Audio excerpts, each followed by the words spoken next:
Kau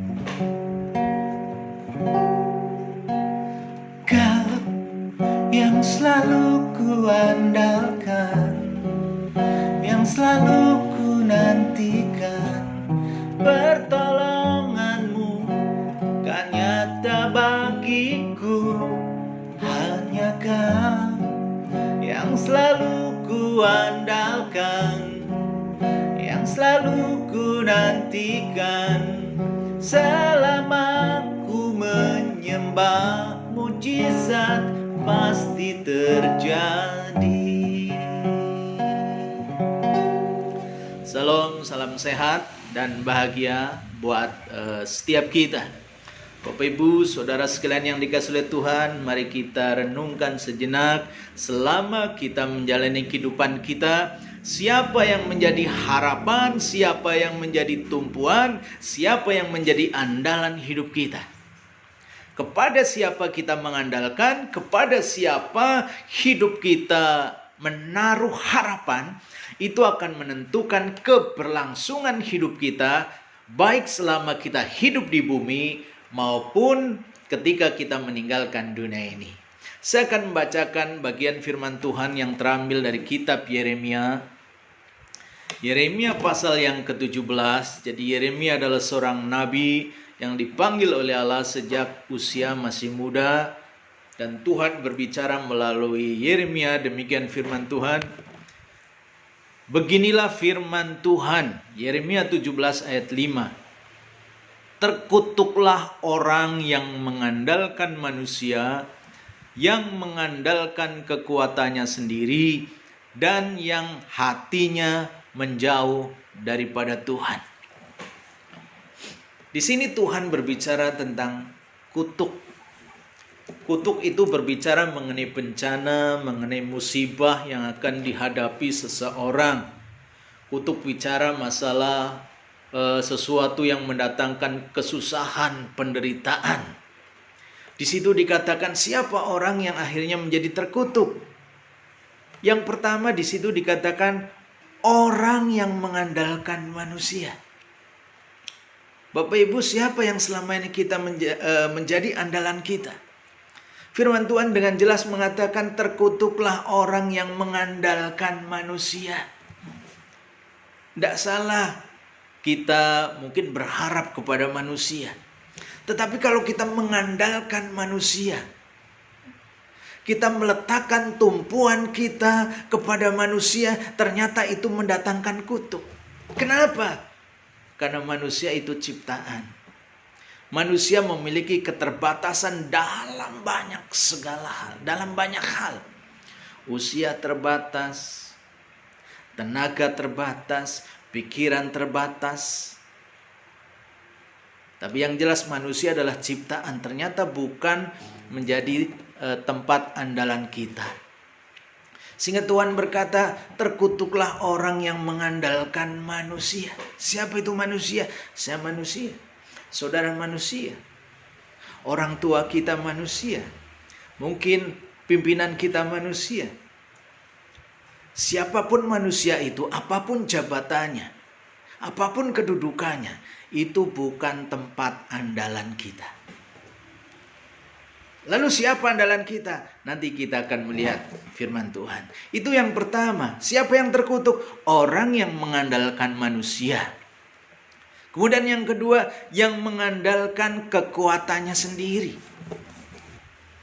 Tentunya manusia itu punya kekuatan. Mungkin kekuatannya ada pada hartanya. Ekonominya luar biasa. Mungkin kekuatannya ada pada fisiknya, apalagi seorang olahragawan.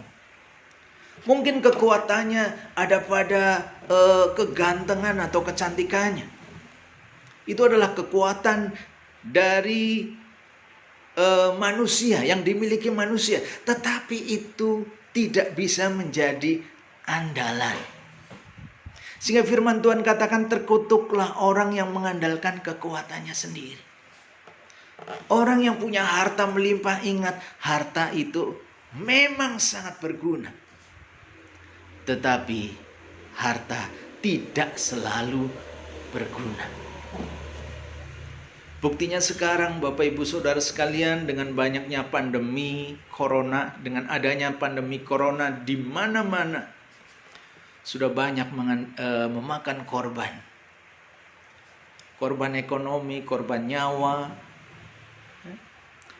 Tidak melihat suku, agama, kedudukan. Mereka yang punya kekayaan pun ternyata tidak berdaya menghadapi yang namanya corona ini. Manusia punya kekuatan ekonomi. Mungkin juga kekuatan fisik. Fisik juga terbatas. Sehingga tidak bisa menjadi andalan. Semua yang ada di dunia ini, semua yang ada pada manusia, semuanya memiliki keterbatasan. Sehingga tidak bisa menjadi andalan. Mungkin ada orang yang mengandalkan kecantikannya. Memang ada kecantikan yang orisinil, ada kecantikan yang dibuat. Kalau kecantikan yang orisinil saja, itu bisa luntur. Apalagi kecantikan hasil daripada permak. Kecantikan oleh karena uang, lebih lagi akan mudah luntur. Selagi ada uang, masih bisa dibuat cantik. Tapi uangnya habis, kecantikannya juga habis. Jadi semua kekuatan yang ada pada manusia tidak bisa menjadi andalan hidup kita. Memang kita perlukan untuk keberlangsungan hidup kita, tapi tidak bisa menjadi andalan atau harapan hidup kita. Apalagi untuk harapan hidup masa yang akan datang. Itu yang kedua, yang membuat orang menjadi terkutuk. Yang pertama, orang yang mengandalkan manusia. Yang kedua, yang mengandalkan kekuatannya sendiri. Dan yang ketiga di situ dikatakan, yang hatinya menjauh daripada Tuhan. Apapun yang terjadi dalam hidup kita, persoalan, pergumulan, masalah, ya, jangan sekali-kali kita menjauh dari Tuhan. Jadi ada 3 hal yang membuat seseorang akhirnya mengalami musibah, mengalami bencana, mengalami kutuk. Kutuk itu bisa kutuk kehidupan, yang kedua bisa kutuk kebinasaan. Kutuk kehidupan itu bisa wujud penyakit, bisa wujud ekonomi, bisa wujud kebangkrutan. Dan yang lebih mengerikan adalah kutuk kebinasaan. Artinya kita terpisah dengan Tuhan selama-lamanya, dan kita dihukum oleh Tuhan selama-lamanya dalam kekekalan, dalam lautan api, dalam kekekalan. Itu kutuk kebinasaan. Nah sekarang sebaliknya, bagaimana agar kita terhindar dari kutuk? Sebaliknya kita menjadi pribadi yang diberkati. Ayat yang ke-7, Yeremia pasal yang ke-17 ayat yang ke-7, di situ dikatakan, diberkatilah orang yang mengandalkan Tuhan, yang menaruh harapannya pada Tuhan. Kutuk bicara masalah musibah, bencana yang menimpa seseorang. Sebaliknya berkat itu bicara masalah pemberian Tuhan, karunia Tuhan untuk mendatangkan segala kebaikan bagi setiap orang yang menerimanya.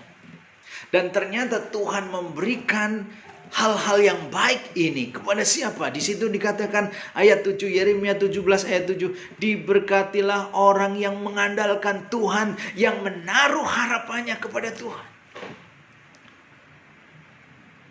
Jadi mari kita Bapak Ibu Saudara sekalian, apalagi di masa krisis hari ini yang sedang melanda dunia oleh karena wabah corona, baik krisis ekonomi, krisis kesehatan, dan juga krisis yang lain, jangan lupa andalkan Tuhan. Bapak Ibu Saudara yang di dalam Tuhan Yesus berkata di dalam Matius 11 ayat 28, marilah kepadaku semua yang letih lesu dan beban berat, aku akan memberi kelegaan kepadamu. Siapa yang menjadi andalan kita? Kita sebagai orang yang di dalam Kristus. Jadikan Yesus sebagai andalan kita. Mungkin ada yang mengatakan, loh Yesus kan manusia. Betul, Yesus manusia. tapi Yesus juga adalah Allah. Oleh sebab itu dia disebut Isa, Roh Allah.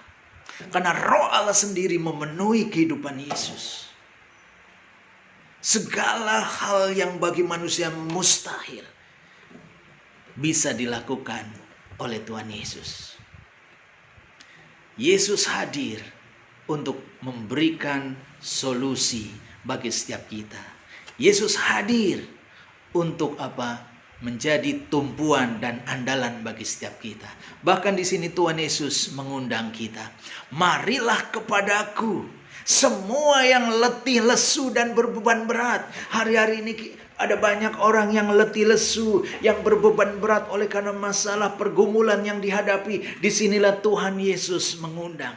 Marilah kepadaku, kata Tuhan Yesus, semua yang letih, lesu dan berbeban berat, aku akan memberi kelegaan kepadamu.